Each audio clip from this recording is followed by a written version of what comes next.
Como é tradición nestas datas, os comercios e negocios decoran os seus establecementos con adornos típicos de Nadal. En Vilagarcía, para recoñecer este traballo, dende o Concello recompensan os mellores decorados da vila.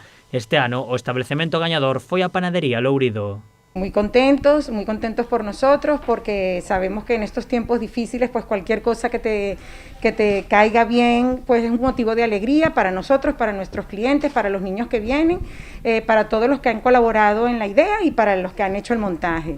Detrás da decoración está a xerente do establecemento, Andrea Vidal. Este ano recreou a Vila de Papá Noel. Ella todos los años siempre tiene una idea, le gusta, aquí vienen muchos niños, entonces bueno, un poco para recrear el taller de Papá Noel, la villa de Papá Noel, en función de que nosotros somos aquí un obradoiro. Pero Andrea non traballa soa na planificación e construción deste decorado. Os 12 traballadores da panadería, coa colaboración de Arosa Casa, recrearon esta vila de Nadal con todo pezas artesanais. Por muchas ideas, eso sí, por muchas ideas. El montaje nos ayuda a hacerlo el chico de Arosa Casa.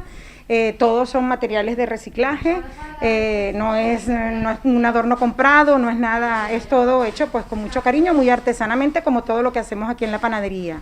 A Vila de Papá Noel deulle un premio ao establecemento que xa rozou o ano pasado. El año pasado hicimos el decorado de Willy Wonka, también tuvimos un segundo premio, la fábrica de chocolate, a los niños les encantó también, un decorado en rojo muy bonito, estuvo muy bien también. Y este año la Villa de Papá Noel. Y el año que viene, pues una vez que quitemos esto, ya va a empezar a pensar en otra idea.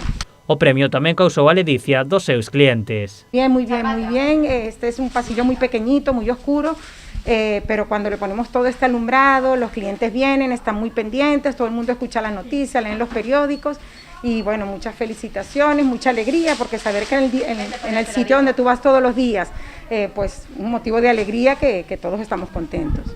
A decoración estará disponible ata o día 8 de xaneiro. Dende o establecemento invitan a xente a chegarse a velo e de paso probar as súas especialidades, a empanada de millo e o pan de chapata.